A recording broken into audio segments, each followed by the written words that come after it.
Hello student, welcome to our new real study channel. My name is Satish. मैं आप लोगों को यहाँ क्लास 11th का फिजिक्स एनसीईआरटी हिंदी माध्यम से पढ़ा रहा हूँ और ये हम लोग का 13वां लेक्चर है, जिसमें हम लोग क्या कर रहे हैं, एनसीईआरटी के जो प्रश्नावली है, जो आंकिक प्रश्न है, उसको सॉल्व कर रहे हैं। और बाकी जो सवाल हैं वो हम लोग पीछे कर चुके हैं, जो बाकी बचे हुए हैं वो हम लोग इस क्लास में ख़त्म करेंगे। और देखिए, सरल रेखा में गति, मोशन इन स्ट्रेट लाइन, ये चैप्टर नंबर 3 है। एनसीईआरटी से पढ़ाता हूँ, ये आप लोगों को पता ही है, और बहुत ही बेहतरीन तरीके से पढ़ाता हूँ।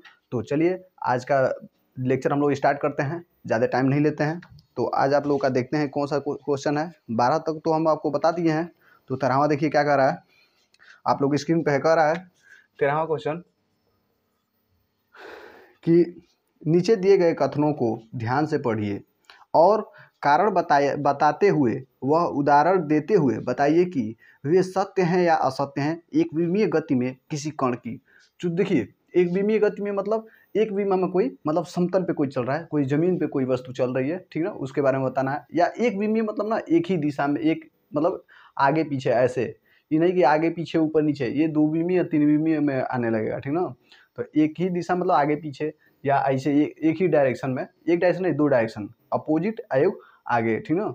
तो कह रहा है एक विमी में, तो हम लोग को उदाहरण देना है। क्या कर रहा है, पहला कह रहा है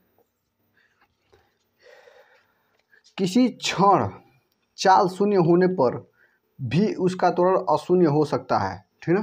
तो ये सही है, सही है मतलब सत्य है, सत्य। पूछे कैसे, कह रहा है कि चाल जो है ना शून्य हो जाए, चाल क्या हो, शून्य हो जाए, लेकिन त्वरण शून्य ना हो। ये कह रहा है, देखिए कैसे।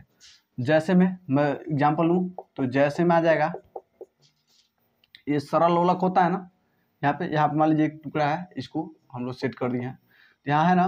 तो इसको जब हम लोग ऐसे इसको लटकाते हैं तो एक बार यहाँ तक आता है और एक बार यहाँ तक आता है। तो यहाँ तक आता है और एक बार यहाँ तक आता है। तो ये क्या होता है, ये ना ऐसे जब ऐसे लटकता है तो यहाँ तक जाता है, तो फिर वहाँ पे क्या होता है, वेग जीरो हो जाता है, लेकिन वहाँ पे त्वरण शून्य नहीं होता है। फिर ऐसे आता है, ऐसे आता है, फिर यहाँ पे जीरो हो जाता है, वो हो जाता है वेग, फिर त्वरण यहाँ पे शून्य नहीं होता है, ठीक ना, समझ में ना। एक बार इधर आता है तो इधर वेग जीरो, फिर त्वरण यहाँ पे शून्य नहीं है, फिर ऐसे जाता है, फिर वहाँ जाता है तो वहाँ पे वेग जीरो, फिर त्वरण वहाँ पे मैक्सिमम होता है। तो यहाँ पे त्वरण क्या होता है, ए क्या होता है, मैक्सिमम होता है, और यहाँ पे वी वेग क्या होता है, जीरो होता है। यहाँ पे वी वेग क्या होता है, जीरो होता है, और ये क्या होता है, मैक्सिमम होता है, ठीक ना। वेग मतलब अधिक होता है, त्वरण क्या होता है, अधिक होता है। ये क्या है, त्वरण है, ठीक ना। ये भी क्या है, त्वरण है, त्वरण अधिक होता है। तो ये एग्जाम्पल देख लिए कि जब उसमें वेग क्या हो, वेग नहीं चाल, ये क्या है, चाल। जब चाल शून्य हो, चाल शून्य हो, तो भी वेग क्या होता है, त्वरण जो है उसका शून्य नहीं होता है। वो हो भी सकता है, कोई कंडीशन में हो भी सकता है, ठीक ना। मान लीजिए कोई कार चल रहा है, कोई कार चल रहा है और इसका वेग जीरो हो जाए, v बराबर जीरो हो गया, कार यानी रुक गया। जब वेग रुक गया तो यहाँ पे त्वरण ए का मान क्या हो गया, जीरो हो गया। क्योंकि जब जब चाल रहेगा और चाल में परिवर्तन होता रहता है या दिशा में परिवर्तन होता है, तभी ना, चाल नहीं, वेग जब रहेगा उसके दिशा में या उसके परिमाण में जब परिवर्तन होता है तभी वेग त्वरण आता है। और जब देखिए, जब वेग जीरो हो जाए और कार रुक जाए तो त्वरण जीरो हो जाता है। तो ये देखिए दोनों कंडीशन में दिखा दिया हूँ, ठीक ना। तो ये हो गया।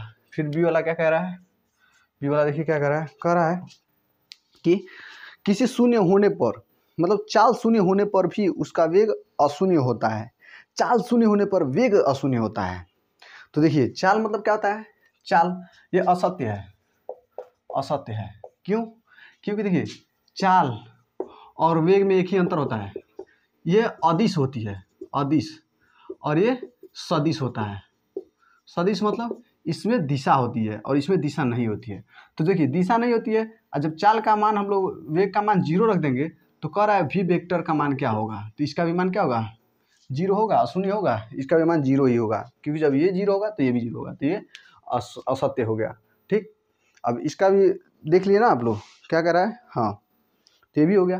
क्या है, जब चाल और वेग क्या हो, दोनों मतलब शून्य हो। जैसे मान लीजिए यहाँ पे एग्जाम्पल और लिया जाए, जैसे में एग्जाम्पल देना है। मान लीजिए यहाँ से एक कार ए से बी तक जा रहा है, बी तक जा रही है, ठीक ना। तो इसका चाल क्या हो गया, जीरो हो गया, चाल जीरो हो गया। तो ए से बी तक जा रही है, तो ए से बी तक जाना है, तो इसका चाल जब जीरो हो गया तो यहाँ पे वेग भी क्या हो जाएगा, जीरो हो जाएगा। वी वेक्टर यहाँ पे क्या है, वेग, तो वेग भी क्या हो जाएगा, जीरो हो जाएगा, क्योंकि दोनों एक ही दिशा में है। चाल का ये चाल में दिशा नहीं होती है, वेग में दिशा होती है। तो ए से बी तक ही जाना है ना, तो चाल भी फिक्स है, वेग भी फिक्स है। तो ए से बी तक जाइए, तो चाल हो या वेग हो, दोनों में कुछ डिफरेंस होता है, वो मैं बता दिया हूँ। तो अब देखिए सी वाला क्या कह रहा है। तो सी वाला क्या कह रहा है कि चाल स्थिर हो तो त्वरण अवश्य शून्य होना चाहिए। जब चाल स्थिर हो मतलब चाल अगर कोई गाड़ी 20 से चल रही है तो 20 से चली जा रही है, 20 से चली जा रही है, तो कह रहा है उसका ए का मान जीरो होगा। हाँ सही बात है। जब कोई कार मान लीजिए ये कार है, ठीक ना, कार है, और ये 20 मीटर पर सेकेंड से चलते ही जा रही है, ठीक ना, ए से बी तक जा रही है। चलिए थोड़ा और दूर बना लेते हैं, ए से बी तक जा रही है, और यहाँ पे भी 20 मीटर पर सेकेंड है। यहाँ पे कार आ गई तो फिर यहाँ पे भी आ गई तो क्या है, 20 मीटर पर सेकेंड है। जब हर पॉइंट पर मतलब कि यहाँ से यहाँ तक जो दूरी तय की है वो 20 मीटर पर सेकेंड से ही की है। वेग ना बढ़ा है ना घटा है, तो इसका मतलब यहाँ पे ए का मान क्या होगा, त्वरण का मान क्या हो जाएगा, जीरो हो जाएगा। जब वेग घटता है या बढ़ता है तभी त्वरण आता है, तभी त्वरण होता है। जब वेग बढ़े या घटे, नहीं बढ़ता है नहीं घटता है, इसका मतलब वहाँ पे त्वरण नहीं आता है। अब यहाँ पे देखिए, तो ये तो असत्य हो जाएगा। पूछिए कैसे, ये तो सही है। कह रहा है कि जब जब वेग एक समान हो, कह रहा है जब वेग एक समान हो, v बराबर क्या हो, कांस्टेंट हो, मतलब नियत हो, तो कह रहा है ए का मान भी जीरो होता है, अवश्य जीरो होना चाहिए। तो हम लोग कह दिए नहीं, लेकिन यहाँ पे तो प्रूफ कर दिया गया कि जब वेग जब स्थिर हो, नियत हो, तो ए का मान यहाँ पे जीरो आ रहा है। लेकिन इसका भी एक तोड़ है, देखिए क्या, दो पिंड ले लेता हूँ। मान लीजिए यहाँ पे एक ग्रह है, मान लीजिए यहाँ पे सूर्य है और इसके चारों तरफ एक परिक्रमा लगा रही है पृथ्वी। मान लीजिए यहाँ पे है पृथ्वी, ठीक ना, तो यहाँ पे सूर्य है, ठीक। सूर्य के चारों तरफ से पृथ्वी क्या करती है, चक्कर लगाती रहती है। मान लीजिए चक्कर लगाती रहती है, तो ये ना एक समान वेग से, यानी v बराबर क्या होता है, यहाँ पे कांस्टेंट होता है, नियत होता है। मतलब ना अगर 5 किलोमीटर पर घंटा से लगा रही है तो 5 किलोमीटर प्रति घंटा से लगाएगी, 10 मीटर प्रति घंटा से लगा रही है ना तो 10 किलोमीटर प्रति घंटा से, हर जगह से उतना ही से चलेगी, ना ही वेग बढ़ रहा है ना ही घट रहा है। मतलब वेग यहाँ पे क्या है, नियत है। लेकिन यहाँ पे एक बल कार्य करता है, एक त्वरण कार्य करता है, जो जिसे हम लोग क्या कहते हैं, यहाँ पे ए वेक्टर कार्य करता है, जिसे हम लोग क्या कहते हैं, अभिकेंद्रीय बल कहते हैं। और ये अभिकेंद्रीय बल जीरो नहीं होता है, देखिए यहाँ पे क्या है, वेग नियत है, फिर भी वेग इसका त्वरण शून्य नहीं है। लेकिन यहाँ पे वेग नियत था, यहाँ पे त्वरण भी नियत हो गया, मतलब जीरो हो गया था। जब वेग नियत है तो यहाँ त्वरण जीरो है, लेकिन यहाँ पे वेग नियत है फिर भी त्वरण जीरो नहीं है। समझा ना, त्वरण कई प्रकार का होता है। तो देख लीजिए, ये आप लोगों के साथ साक्षात एग्जाम्पल है, तो इसको नहीं लिखना है, ये तो मैं समझाने के लिए बोला हूँ। आप लोगों को किसको लेना है, आप लोगों को इसको लेना है, ये फिगर बनाना है, ठीक। और यहाँ पे पहले वाला में दूसरे वाला के लिए बनाया था फिगर, मिटा दिया हूँ, पीछे करके उतार दीजिएगा। डी वाला क्या कह रहा है कि चाल अवश्य ही बढ़ेगी, हाँ बढ़ती रहेगी, चाल अवश्य बढ़ती ही रहे, मतलब लेकिन उसका त्वरण क्या हो, धनात्मक हो, ठीक ना। तो उसका त्वरण क्या रहा है, धनात्मक होगा। जब चाल क्या होगी, निरंतर बढ़ती रहे, तो ये भी असत्य है। देखिए कैसे हो भी सकता है, ऐसा बात नहीं है, लेकिन हमेशा के लिए सत्य नहीं है, वो असत्य है। देखिए कैसे, तो इसका जैसे एग्जांपल ले रहा हूँ, ठीक है। अगर मान लीजिए कोई कार ए से बी तक जा रही है, ठीक, तो मान लीजिए पूर्व से पश्चिम की ओर जा रही है, पूर्व से पश्चिम की ओर, ठीक ना। तो इसका वेग क्या है, ये क्या कह रहा है कि हाँ चाल बढ़ती रहे, तो वेग कह रहा है यहाँ पे 5 मीटर पर सेकेंड है, यहाँ पे आके 10 मीटर पर सेकेंड हो गया, यहाँ पे आके 15 मीटर पर सेकेंड हो गया। मतलब क्या रहा है, वेग हमेशा बढ़ता ही जा रहा है। तो यहाँ पे ए प्लस होगा, ए प्लस मतलब वहाँ पे त्वरण बढ़ता रहेगा, त्वरण धनात्मक होगा। धनात्मक मतलब देखिए एक समान रूप से वेग बढ़ रहा है, 5 बढ़ता जा रहा है, ठीक ना। यहाँ से बीच की देखा है, 10 में से 5 जाए 5 मीटर पर सेकेंड यहाँ बढ़ा है, फिर 15 में से 10 जाए यहाँ पे भी 5 मीटर पर सेकेंड बढ़ा है। मतलब यहाँ पे देख लीजिए अंतर निकाला तो 5 मीटर पर सेकेंड है, मतलब एक समान रूप से यहाँ पे धनात्मक है। ये तो हो गया, ठीक। ये तो हम लोग को ये नहीं दिखाना है, इसका विपरीत दिखाना है, तो ये सत्य वाला हो गया है। अगर ऐसा रहेगा तो सत्य हो जाएगा, लेकिन ऐसा नहीं दिखाना है। देखिए कैसे, मान लीजिए ए कार चल रही है, ए से बी तक गई, ठीक ना, बी तक गई, ए से बी तक गई, ठीक ना, बी तक। कैसे, मान लीजिए कि यहाँ 5 मीटर पर सेकेंड था, यहाँ 10 मीटर पर सेकेंड हो गया। अब क्या हो गया, अब सी तक जाने लगी, सी तक, तो सी तक आ गई फिर क्या 15 मीटर पर सेकेंड से। देखिएगा इसमें भी 10 में से 5 जाए, इन दोनों में भी अंतर 5 मीटर पर सेकेंड का है, इस दोनों में भी अंतर 5 मीटर पर सेकेंड का ही है, ठीक ना, इन दोनों का अंतर, ठीक ना, इन दोनों का अंतर।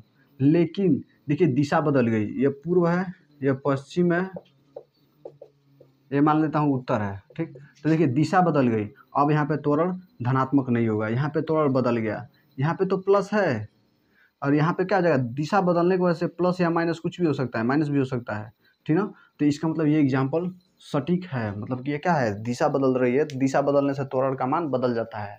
दिशा बदलिए या परिमाण बदलिए, क्योंकि यह सदिश राशि है, सदिश राशि मतलब इसमें दिशा निश्चित होनी चाहिए, यहाँ पे दिशा निश्चित है नहीं है, कभी कभी पूरब में कभी पश्चिम में चल रही है, कभी उत्तर में चल रही है, तो ये निश्चित नहीं है, समझाया ना।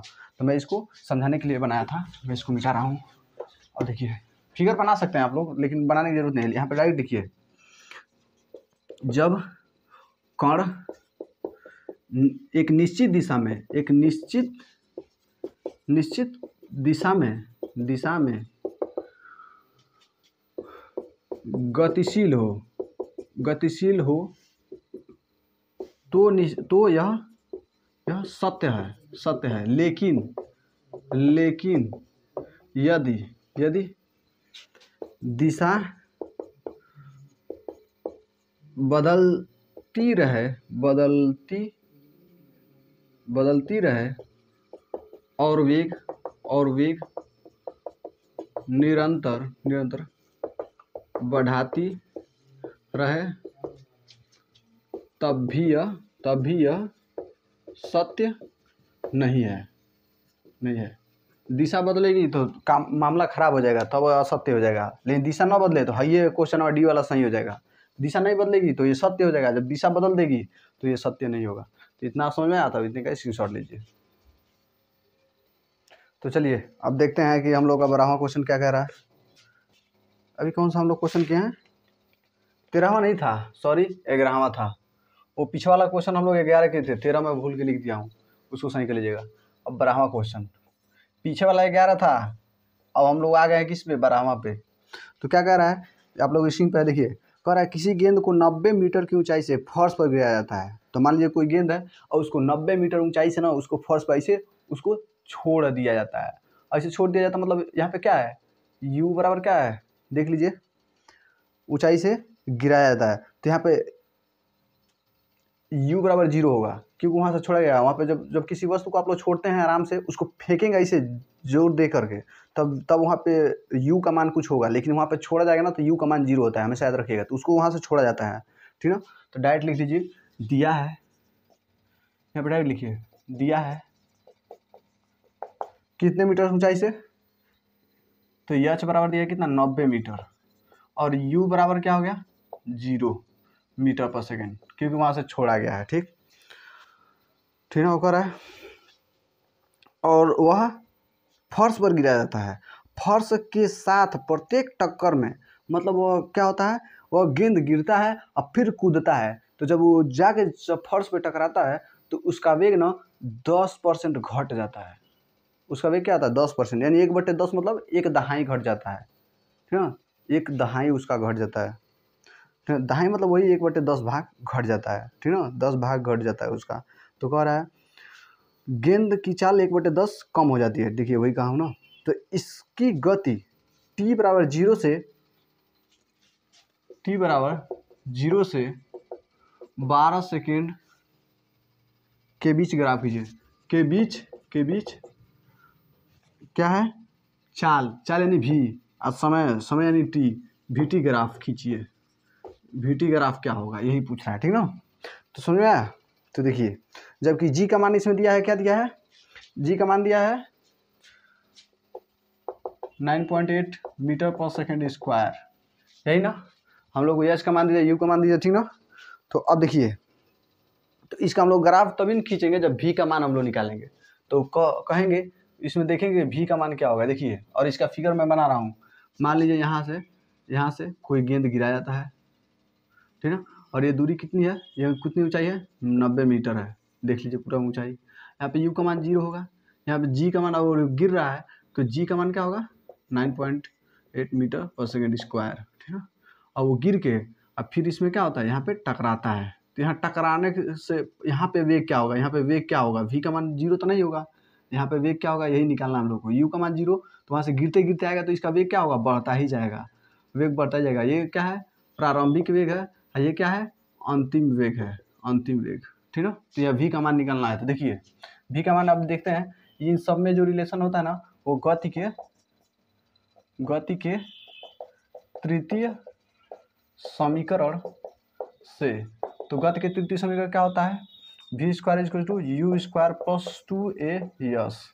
तो 2as नहीं लगेगा, यहाँ पे ऊंचाई वाला बात किया जा रहा है ना, तो यहाँ पे h लगेगा, और g जो लगेगा वो ये वाला लगेगा, गुरुत्वीय त्वरण वाला, तो 2gh हो जाएगा, ठीक है। v का मान हम लोग को निकालना है, u का मान क्या है 0 है, तो 0 का होल स्क्वायर प्लस 2 है 2, g का मान क्या है 9.8 है, h का मान क्या है 90 है, तो v स्क्वायर है तो इधर स्क्वायर हटाएंगे तो इधर कर्णिम हो जाएगा, 2 गुणे 9.8 इंटू 90। अब इसको जब सॉल्व करेंगे तो आ जाएगा 42 मीटर पर सेकेंड। तो v का मान इतना आ जाएगा। मतलब यहाँ पे क्या है, यहाँ पे क्या है वेग, अंतिम वेग क्या है, v बराबर 42 मीटर पर सेकेंड, ठीक है। इतना आ गया। तो अब देखिए क्या कर रहा है कि गिरा जाता है तो हाँ प्रत्येक टक्कर में क्या होता है उसका वेग घटता ही जाता है, ठीक ना। तो अभी काम करते हैं, समय निकाल लेते हैं क्योंकि समय का जरूरत पड़ेगा। तो अब देखिए पुनः समीकरण 1 से, क्योंकि देखिए समय ना v निकाल लिया हम लोगों ने, t निकालेंगे तभी ना v t ग्राफ खींचेंगे, तो v का निकाल लिए, अब t निकालिए समीकरण 1 से, ठीक है। क्या है समीकरण 1, v बराबर u प्लस जी टी, ये होता ना। v का मान अभी निकाला है 42, देख लीजिए, u का मान 0 है, प्लस g का मान क्या है 9.88 t है। अब इसका मान हट जाएगा, अब t का मान निकालेंगे, इधर क्या है गुणा में है, इधर आएगा तो ये क्या आ जाएगा भाग में हो जाएगा। मतलब अब इसको मैं पहले ले रहा हूँ, तो 9.8 t बराबर हो जाएगा 42, इसको हमने पहले कर दिया, इसको हमने बाद में कर दिया, तो t बराबर क्या होगा 42.9.8। जब इसको काटेंगे तो t बराबर क्या आ जाएगा 4 कितना आ रहा है 28 आ रहा है, 4.28 सेकेंड आएगा, ठीक ना। तो इतना निकल गया, ठीक। अब देखिए क्या कर रहा है, और भी कह रहा है कि प्रत्येक टक्कर में गेंद की चाल 1/10 कम हो जाती है, ठीक ना। तो अब देखिए यहाँ पे लिखते हैं हम लोग,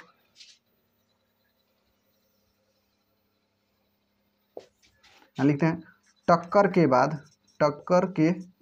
बाद वेग कितना हो जाएगा, वेग मान लेते हैं u जो है वो क्या होता है, ये v निकाले है ना, तो v जो टक्कर के बाद है ना, तो v में से v का 10% खत्म हो जाता है, यानी 1/10, यानी 1/10 कम हो जाता है उसका, तो v गुणे 1/10 कम हो जा रहा है, ठीक। तो 10% कम हो गया। तो देखिए u बराबर v का मान क्या है 42 है, माइनस v का मान क्या है 42/10, तो यहाँ पर डायरेक्ट लिखिए u बराबर हो जाएगा, u1 इसे मान लेते हैं, u1 मान लेते हैं, u1, ठीक ना। तो हो गया, u1 क्यों माने हैं, ये प्रारंभिक वेग है, किसका प्रारंभिक वेग है, किसका, मान लीजिए गेंद आके यहाँ पर गिरा और फिर यहाँ टकरा के फिर वापस जा रहा है, मतलब अब यहाँ पे यही क्या हो जाएगा, यही भी क्या हो जाएगा, इसका प्रारंभिक वेग हो जाएगा, प्रारंभिक वेग हो जाएगा। और फिर इसके ऊपर वाला वेग क्या हो जाएगा, अंतिम वेग हो जाएगा, अंतिम वेग हो जाएगा, ऊपरा हो जाएगा। अब ये u कहलाएगा और ये क्या कहलाएगा, v कहलाएगा, समझ में आया ना।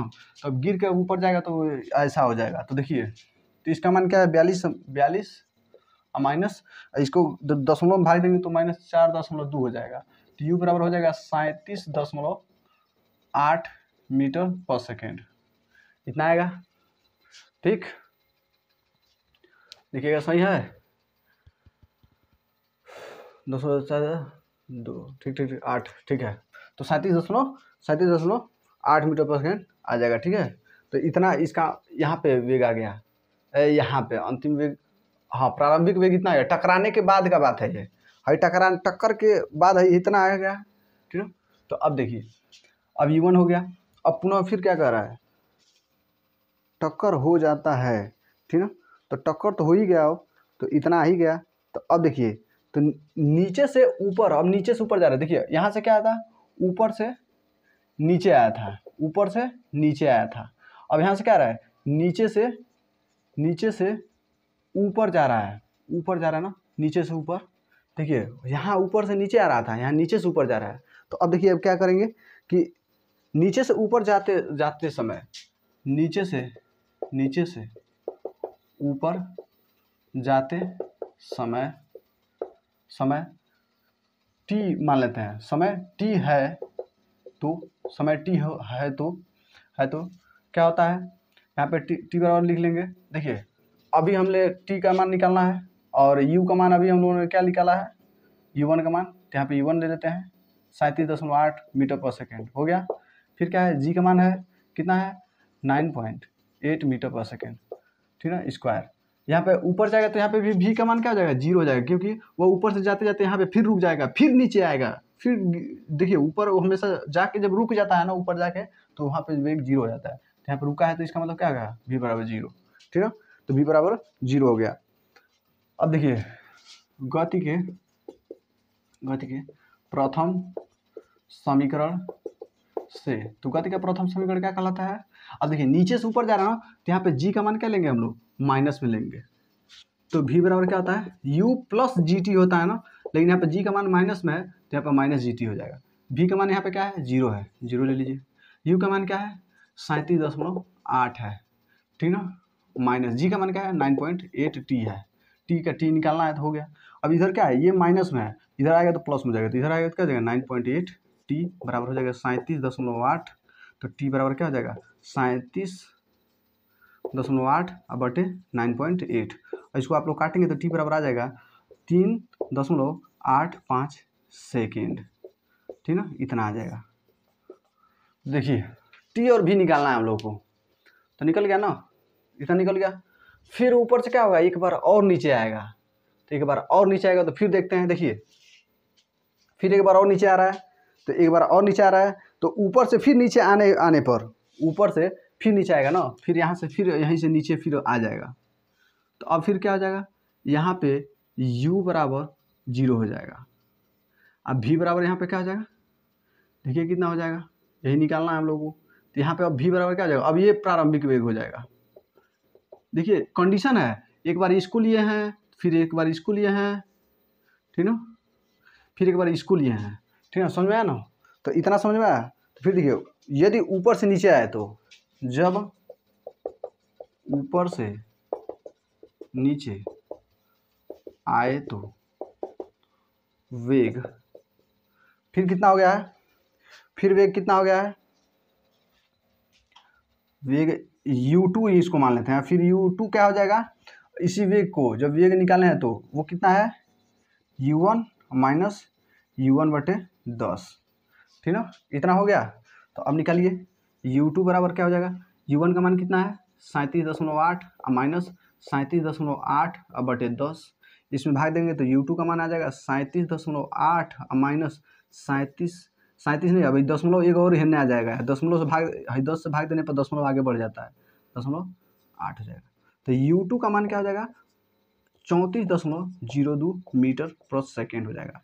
तो u2 का मान इतना निकल के आ गया, ठीक ना। देखिए समय जितना जाने में लगता है ना उतना ही आने में लगता है, तो समय जाने में कितना लगा है, अभी हम लोग ने देखिए ये कॉन्सेप्ट है, जितना जाने में समय लगता है ना उतना ही आने में लगता है, तो जितना जाने में लगा होगा उतना ही आने में लगा था। जाने में कितना लगा है, टी बराबर 3.8 मीटर पर सेकेंड, तो आने में भी टी बराबर कितना लगेगा 3.85 सेकेंड, ठीक है। और यहाँ पे जी का भी मान क्या है 9.8 मीटर पर सेकेंड स्क्वायर, इतना ही है। और यहाँ पे भी का मान क्या हो जाएगा, यहाँ पे भी का मान ऊपर से नीचे आ रहा है ना, तो भी का मान मैक्सिमम भी का मान है ये, ठीक है। तो यहाँ पे यू का मान क्या हो जाएगा 0 हो जाएगा, ठीक है, यू का मान, ये भी का मान रहेगा, यहाँ पे ये भी का मान रहेगा, भी का, ठीक है, वो भी किसका, इसके लिए। देखिए ऊपर से जब आप लोग गिराएंगे तो यहाँ पे भी होगा ना, यू तो यहाँ पे यू होगा, यहाँ भी होगा, तो भी यू तो हमेशा ऊपर क्या है, ऊपर जब 0 हो जाएगा तभी ना लगेगा गिरने। देखिए जब कोई चीज़ को फेंकते हैं तो वहाँ पे जाके वो 0 हो जाता है, जब 0 हो जाता है तो फिर लगता है गिरने, तो अब फिर गिर रहेगा शुरू से, अब देखेंगे फिर गिरने लगेगा, तो अब यहाँ से देखेंगे तो यहाँ पे यू का मान 0 हो गया, तभी ना फिर नीचे गिरेगा, तो भी का मान मैक्सिमम हो जाता है। तो भी का मान देखिए, भी का मान अब निकल गया, तो भी का मान कितना आ गया, भी का मान आ गया 34.02 मीटर पर सेकेंड, तो 34.02 मीटर पर सेकेंड। अब देखिए अब कुल समय निकाल लेते हैं, अब कुल समय, कुल लगा समय, तो देखते हैं कुल कितना लगा है समय, ठीक ना। ये फिगर वाला है तो इस फिगर वाला है, तो कुल कितना लगा है समय, शुरू में कितना लगा था 4.28 था, फिर इधर जाने में कितना लगा था, इधर से जाने में 3.85 लगा था, फिर प्लस, फिर आने में कितना समय लगा था, उतना ही समय लगा था 3.85, उतना ही समय लग गया। तो टोटल समय कितना हो गया 11.98 सेकेंड है, ठीक ना। लगभग ये बराबर हो जाएगा किसके, लगभग बराबर हो जाएगा 12 सेकेंड के। और हम लोग को क्या करना है, इसी 12 सेकेंड और 0 सेकेंड के बीच लेना है। तो 12 सेकेंड 0 के बीच का हम लोग का ग्राफ खींचना है। तो इतना क्लियर हुआ ना। देखिए क्या किया हूँ, सबसे पहले जो ऊपर से गिराया जा रहा है, ऊपर से गिराया जा रहा है उसका मैं क्या किया हूँ, उसका वेग निकाल लिया हूँ और समय निकालना। देखिए वी ग्राफ खींचना है तो वी और टी ही ना निकालना है, तो वी निकाल लिया हूँ, टी निकाल लिया हूँ। अब कह रहा है ना कि यहाँ पे जैसे आके यहाँ पे टकराएगा ना, इसका वेग ना 10% कम हो जाएगा, मतलब 1/10 कम हो जाएगा, 1/10 कम हो जाएगा। तो देखिएगा 1/10 कम कर नहीं दिया हूँ, टक्कर के बाद, टक्करवा के बाद ये कम हो रहा है, टक्कर के पहले कम नहीं हो रहा है। टक्कर के पहले तो अरे बाप रे बाप, वो तो इतना रहेगा 42 मीटर पर सेकंड रहेगा, ठीक ना। टक्कर के बाद ये इतना कम हो जा रहा है 1/10। तो देखिए टक्कर के बाद इतना कम हो गया, तो अब यहाँ पे u1 का मान कितना आ गया, देखिए क्योंकि यहाँ पे प्रारंभिक वेग हो जाएगा टक्कर के बाद, यहाँ पे फिर इसको हटा देंगे, काट के हटा देंगे, अब बचा क्या, ये बचा। अब नीचे से फिर ऊपर फेंकेंगे तो u का मान ये हो जाएगा, तो u का मान 37.8 मीटर पर सेकंड होगा। फिर ऊपर जाएगा तो क्या होगा, v का मान 0 हो जाएगा। तो यहाँ पे v का मान मैं 0 ले लिया हूँ, ठीक, v का मान 0 हो गया। फिर 0.8 मीटर पर सेकंड स्क्वायर हो जाएगा। यहाँ पे u का मान, अरे ये तो u का मान वो पहले वाला है, ठीक ना, ऊपर हो गया। तो u का मान इतना हो गया, यहाँ पे u1 का मान इतना हो गया, v का मान 0 हो गया, g का मान इतना दिया है गति के प्रथम समीकरण से। प्रथम समीकरण क्या कहता है, जब नीचे से आएगा ना तो g का मान माइनस में लेंगे, जब नीचे से जाएगा ऊपर, जब ऊपर से आएंगे नीचे तो प्लस में होगा g का मान, जब नीचे जाएंगे, सब पीछे कॉन्सेप्ट बता चुका हूँ। तो उसका ना देखिए v बराबर u माइनस जी टी, फटाक से मान रखिए, फटाक से ये सब दिया हुआ है रखिए, t का मान निकलेगा 3.85 सेकेंड, ठीक। फिर देखिए ये वाला काम खत्म। अब ऊपर से फिर ऊपर गया ना, फिर ऊपर से नीचे भी तो आएगा, तो ऊपर से नीचे आने में तब यहाँ पे देखिए u का मान 0 हो जाएगा। फटाक से मैं क्या गया हूँ, नीचे से ऊपर आने में वेग जो है, अब देखिए लास्ट वाला ना आकर मैक्सिमम होकर टकराएगा तो 10% कम होगा। तो u1 जो दिया था उसका जो वेग है वो 10% कम हो जा रहा है, मतलब 1/10 कम हो जा रहा है। तो u1 माइनस u1/10 कम हो जा रहा है। तो v का मान निकलेगा, v मतलब अंतिम वेग। इसके लिए अंतिम वेग निकालना पड़ेगा, क्योंकि प्रारंभिक वेग तो इसका 0 है, प्रारंभिक वेग 0 है, रुक जाएगा तभी तो नीचे आने लगेगा। बस फटाक से निकालिए और निकाल के पूरा टोटल समय निकाल लीजिए, v और टोटल समय निकल गया। अब देखिए ग्राफ खींचते हैं, vt ग्राफ। और vt ग्राफ मतलब चाल और समय, यानी वेग और समय क्या कर रहा है, कौन सा ग्राफ कर रहा है, चाल समय ग्राफ हो रहा है। तो देखिए चाल और ये है समय, तो चाल समय ग्राफ हो नहीं गया बस। तो अब देखिए अब बनाते हैं अच्छा सा फिगर। तो ये हो गया समय, समय मतलब t, और ये हो गया चाल, चाल मतलब v, ठीक। यहाँ पे हमेशा 0 होता है, मूल बिंदु है। यहाँ पे ले रहा हूँ 5, सॉरी और आगे ले रहा हूँ, यहाँ पे ले रहा हूँ 5, यहाँ पे ले रहा हूँ 10, यहाँ पे ले रहा हूँ 15, थोड़ा नज़दीक हो गया ना, और थोड़ा दूर दूर लेते हैं, ठीक है। यहाँ पे ले रहा हूँ 5, ठीक है, हाँ यहाँ पे ले रहा हूँ 10, और यहाँ पे ले रहा हूँ 15 सेकेंड, ठीक है, 15 सेकेंड। यहाँ पे भी है सेकेंड, यहाँ पे भी है 5 सेकेंड, ये 5 है, ठीक ना, ये 10 है, समझ में आ रहा है ना। और देखिए यहाँ पे मैं ले रहा हूँ, यहाँ पे ले रहा हूँ 10 मीटर पर सेकेंड, वेग ले रहा हूँ मतलब चाल। यहाँ पे ले रहा हूँ 20 मीटर पर सेकेंड, ठीक है। फिर आगे ले रहा हूँ 30 मीटर पर सेकेंड, और फिर यहाँ ले रहा हूँ 40 मीटर पर सेकेंड, ठीक है। इतना समझ आया। तो मैं इतना ले रहा हूँ, थोड़ा बड़ा बड़ा डाटा ले रहा हूँ, थोड़ा हम लोग को वैल्यू रखने में आसानी होगा। फिर देखिए पहले क्या कर रहा है, पहले क्या कर रहा है कि पहले गेंद कहाँ से है, पहले u का मान 0 है, छोड़ेंगे तो क्या होगा, u का मान, वेग का मान 0 है, पहले छोड़ेंगे तो u का मान 0 है, मतलब यहाँ पे u यहाँ पे है शुरू में, और उसको छोड़ा जा रहा है ना, तो उसका वेग लगातार बढ़ता जा रहा है, बढ़ते बढ़ते कितना हो गया है बढ़ते बढ़ते कितना हो गया 42 मीटर पर सेकेंड। तो मान लेता हूँ 42 यहाँ पर होगा, यहाँ पे मान लेता हूँ 42 मीटर, अच्छे से बना रहा हूँ, 42 मीटर पर सेकेंड ये होगा, ये वाला। तो मान लेता हूँ ये किस पे है, यहाँ है। तो 42 पे कब जा रहा है, जब जीरो से बढ़ते बढ़ते कहाँ तक चला गया, 42 तक चला गया। मान लीजिए 42 तक चला गया, बढ़ते बढ़ते सीधा बनाइएगा आप लोग, मुझसे टेढ़ा मेढ़ा बन रहा है। और क्या है 42 तक चला गया, फिर ना कितना समय लगा है 42 तक जाने में, 4.28 लगा है। तो 4.28 लगा है। तो इतने पर जाने में कितना समय लगा है, कितना समय लगा है, 4.28 सेकेंड लगा है। 4.28 सेकेंड लगा है। यहाँ से जीरो से उसका वेग गिरा है ना, वो गिरा तो उसका वेग बढ़ता ही जा रहा है। तो उसका वेग देखिए जीरो से बढ़ता ही जा रहा है, बढ़ता जा रहा है उसका चाल, और चाल बढ़ते बढ़ते 42 मीटर पर सेकंड हो गया। और यहाँ से यहाँ तक आने में 4.28 सेकंड लगा है। देख लीजिए इतना वेग होने में कितना समय लगा, 4.28। हम तो वही बोल रहे हैं ना। तो देखिए अब फिर देखिए टक्कर के बाद अब आके ज़मीन पर यहाँ पर टकरा गया।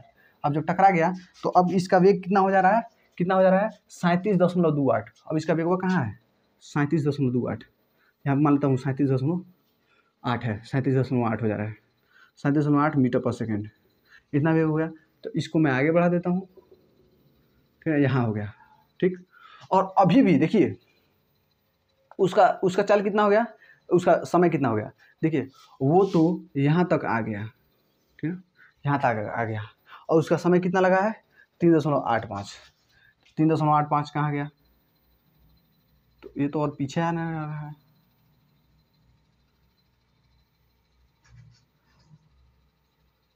सॉरी देखिए इस तरह नहीं होगा। देखिए यहाँ पर टोटल टाइम जुड़ेगा, यहाँ तक आने में कुल टाइम जुड़ेगा, कुल समय जुड़ेगा।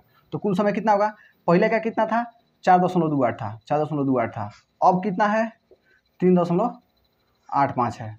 थोड़ा इसको सही कर लीजिएगा, सब में जोड़ना पड़ेगा क्योंकि कुल टाइम लगेगा ना, कुल टाइम हम लोग लेंगे 3.85। तो कुल टाइम कितना हो जाएगा, अब जोड़िए 8 5 13 का 3, हाथ में 1, 8 8 16 16 1 17 का 7, हाथ में 1, और 4 3 7 1 8, दशमलव कितना कहाँ लगा है 2 स्थान पे, यानी 8.73 पर जाएगा।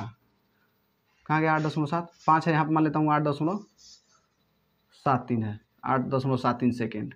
तो ये ना अब 8-3-7 सेकेंड पे रहेगा इतना तक आने में, देख लीजिए, ठीक है। ये सॉरी मैं ध्यान नहीं दिया हूँ, ठीक है। देखिए नीचे आने में ये समय प्लस हाई समय, दोनों समय है। देखिए समय ना बढ़ता ही रहेगा। अब आप खाना खा रहे हैं तब जितना समय है उतना से बढ़ता ही रहेगा। स्कूल गए हैं फिर भी वो समय बढ़ता है, वही समय तभी बढ़ता रहता है। तो कुछ भी काम करें लेकिन वही समय बढ़ता रहता है, सेम समय बढ़ता रहता है। तो ये भी तो समय सब बढ़ता रहेगा, तो बढ़ता रहेगा तो कितना हो जाएगा 8.7। तो कुल समय इतना हो जाएगा, इसको भी लिख लीजिएगा, ठीक है। अब यहाँ पे भी कुल समय देखिए निकाले हैं हम लोग, कुल समय कितना है दूसरा वाली में। देखिए यहाँ कुल समय निकाल लिए हम लोग, भूल गए हैं, यहाँ पे निकाल लिए हम लोग, यहाँ छोड़ दिए हैं, ठीक है। इसमें देखिए निकाले हैं यहाँ पे कुल समय, इसमें भूल गए थे, कुल समय ये निकालना है, ठीक है। तो अब देखिए अब इसका काम खत्म हो गया। अब फिर इस पे आते हैं, इस पे क्या कर रहा है कि इसका वेग का जो है ना वेग वो 34.02 मीटर पर सेकेंड हो जाता है। अब देखते हैं 34 दशमलव ना, यहाँ मान लेता हूँ 34.2 क्या है 02 है, 34.02 मीटर पर सेकेंड है। अब इसको आगे बढ़ा दीजिए, ठीक ना। अब कह रहा है ना कि इतने में ना कितना समय लिया है 11.98, 11.98। तो मान लेता हूँ यहाँ पे है 11.98 सेकेंड, ठीक है। और यहीं पे 12 होगा, यहीं 12 सेकेंड होगा, 12 सेकेंड होगा, ठीक ना। तो ये होगा 9.8 वाला। तो इसको एक काम करते हैं, इसको ना बढ़ा देते हैं, समझा ना, इसको बढ़ा देते हैं। अब ये पॉइंट मिल गया, ठीक। अब ये पॉइंट मिल गया तो अब एक काम करते हैं, इसको यहाँ से मिला दीजिए, और फिर यहाँ से कहाँ तक गया है, यहाँ तक गया है, ठीक, यहाँ तक गया है। बस अब यही फिगर है, फिर वहाँ से नीचे गिरेगा, फिर नीचे गिरेगा तो और कम हो जाएगा। कहने का मतलब ना यही ग्राफ है। तो बस इतना ही ग्राफ था, इतना ही आप लोग देख लीजिए, तो यही ग्राफ था। तो आई होप आप लोग समझ में आया होगा, नहीं समझ में आया होगा तो एक बार और देख लीजिए क्योंकि बहुत बेहतरीन से बताया हूँ, स्क्रीनशॉट लीजिए। तो देखिए 13वां सवाल आप लोगों का क्या कर रहा है, बहुत बेहतरीन तरीके से हम लोग सब खत्म कर रहे हैं, आराम से देखते जाइए। देखिए 13वां सवाल क्या कह रहा है, तो कह रहा है कह रहा है कि उदाहरण सहित निम्नलिखित के बीच के अंतर को स्पष्ट कीजिए। मतलब कुछ हम लोग को उदाहरण देना है जिसके बीच हम लोग को कुछ अंतर स्पष्ट करना है। क्या करना है, देखिए क्या कर रहा है, आप लोग स्क्रीन पे देखिए क्या कर रहा है कि ए जो है ना वो कह रहा है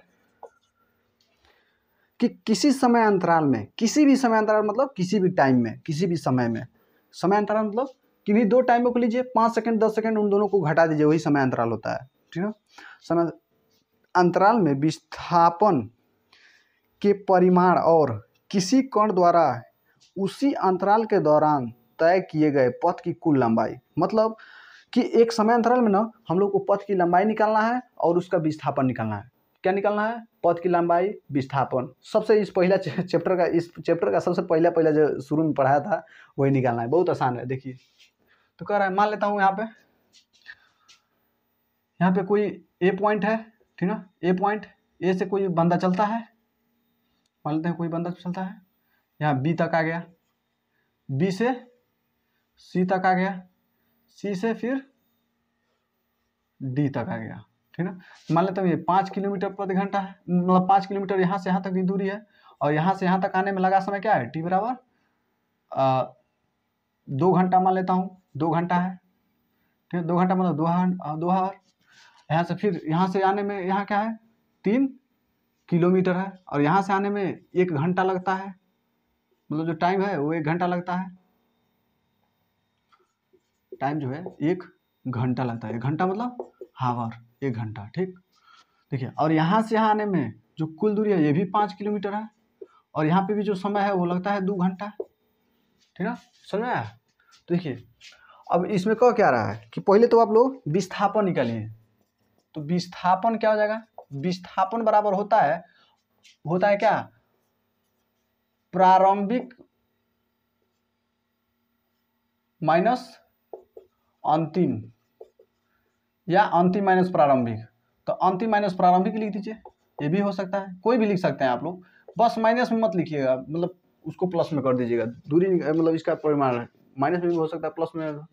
तो अंतिम माइनस प्रारंभिक, प्रारंभिक और अंतिम के बीच, प्रारंभिक बिंदु और अंतिम बिंदु के बीच की दूरी को ही क्या कहते हैं, विस्थापन कहते हैं। तो प्रारंभिक या अंतिम कह दीजिए, तो कोई दिक्कत नहीं है। चलिए मैं वही लिख देता हूँ, प्रारंभिक माइनस अंतिम बिंदु। ठीक है, तो अंतिम बिंदु देखिए क्या है, तो प्रारंभिक यहाँ था ना, यहाँ पे क्या था, 0 था। ठीक है, 0 था। यहाँ पे क्या था, यहाँ आया है कितना, तो इतना गया, 5 को गया आगे, 5 को पीछे आ गया है, तो कट के खत्म हो गया। और यहाँ से यहाँ तक के बीच क्या है, दूरी कितनी है, प्रारंभिक है, ये अंतिम है, प्रारंभिक है, अंतिम है। तो प्रारंभिक और अंतिम के बीच की दूरी क्या है, 3 किलोमीटर है। देख लीजिए, तो यहाँ पे विस्थापन क्या हो गया, 3 किलोमीटर हो गया, 3 किलोमीटर।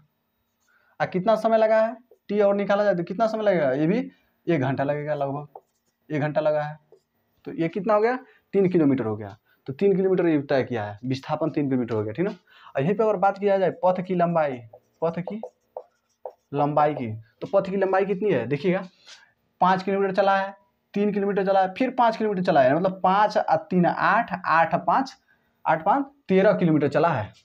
तो देखिए लिख दीजिए कुल लंबाई, पथ की लंबाई ये हो गया, विस्थापन नहीं निकालना है तो निकालते हैं, +5 +3 +5 और कितना हो गया, 13 किलोमीटर हो गया। और कितना टाइम लगेगा इसमें चलने में, इतना 2 घंटा 3 हाँ 1 घंटा, 2 घंटा 1 घंटा 3 घंटा और 2 5 घंटा।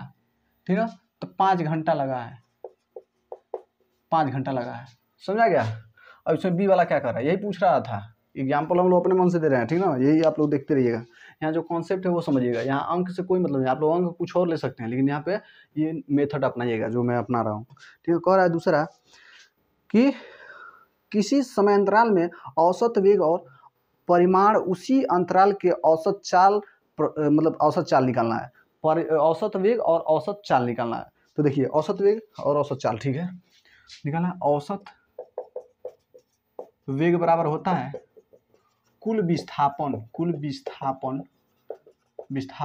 बटे कुल समय, यही होता है ना, कुल विस्थापन बटे कुल समय।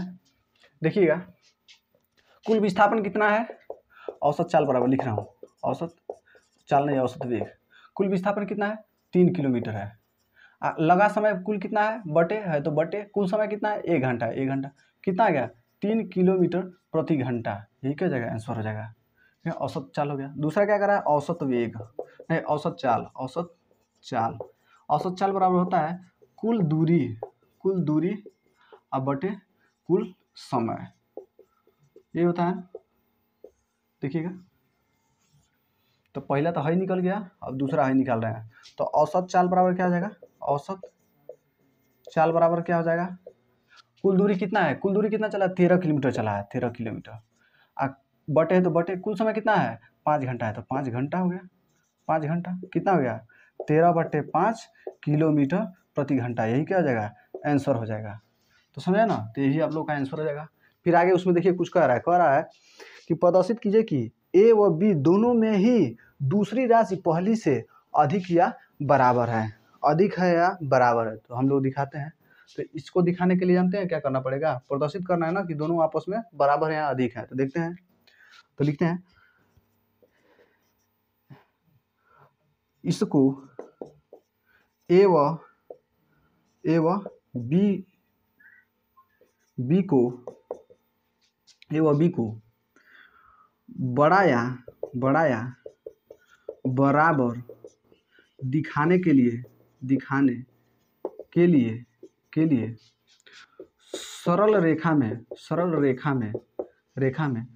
रेखा में कहिए या एक विमीय कहिए, या एक विमीय गति कराना पड़ेगा। ठीक है, तो एक विमीय गति कराना पड़ेगा। मान लीजिए यहाँ पे कोई ए बिंदु है और यहाँ से बी बिंदु है और इन दोनों के बीच की दूरी क्या है 5 किलोमीटर है। और इसको तय करने में कितना समय लग रहा है, मान लेता हूँ 1 घंटा लगता है। ठीक, 1 घंटा लगता है।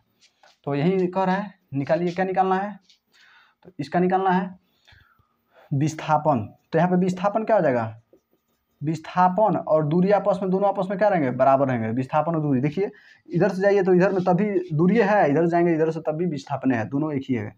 तो विस्थापन और दूरी देखिए, यहाँ से यहाँ आने में दूरी कितना चला है 5 किलोमीटर चला है, 5 किलोमीटर चला है। अब विस्थापन क्या कहते हैं, प्रारंभिक बिंदु माइनस अंतिम बिंदु। ठीक है ना, तो प्रारंभिक बिंदु और अंतिम बिंदु के बीच की दूरी को क्या कहते हैं, तो इन दोनों के बीच की दूरी क्या है, ये भी 5 किलोमीटर है। देख लीजिए दोनों आपस में क्या है बराबर है, तो ए प्रूफ हो गया, ए क्या है आपस में दोनों में बराबर है। दिखा दिया कि जब सरल रेखा में होगा तो ए और बी आपस में दोनों बराबर होंगे। बी वाला पार्ट क्या कहता है कि औसत वेग और औसत चाल दोनों आपस में बराबर दिखाना है। औसत चाल ये दोनों बराबर हो जाएगा, ये भी। और इसको चलने में कितना टाइम लगेगा, तो टी बराबर कितना लगेगा 1 घंटा लगेगा, 1 घंटा ही लगेगा, सिंपल बात। तो ये होता है कुल दूरी या कुल समय। तो कुल दूरी कितना है, कुल दूरी कितना चलना पड़ा है, कुल दूरी या कुल विस्थापन 5 किलोमीटर है। अब बटे इन दोनों ए से बी की तक जाने में कितना समय लग रहा है, क्योंकि नीचे कुल दूरी से भाग देना, कुल समय से भाग देना पड़ता है। तो कुल समय कितना लगा है 1 घंटा लगा है, 1 घंटा लगा है। तो बस इसको काटिए तो क्या आ जाएगा 5 किलोमीटर प्रति घंटा, यही आंसर हो जाएगा। देखिएगा यहाँ पे विस्थापन और दूरी आपस में दोनों बराबर है, औसत वेग औसत चाल दोनों आपस में बराबर है, प्रूव कर दिए हम लोग।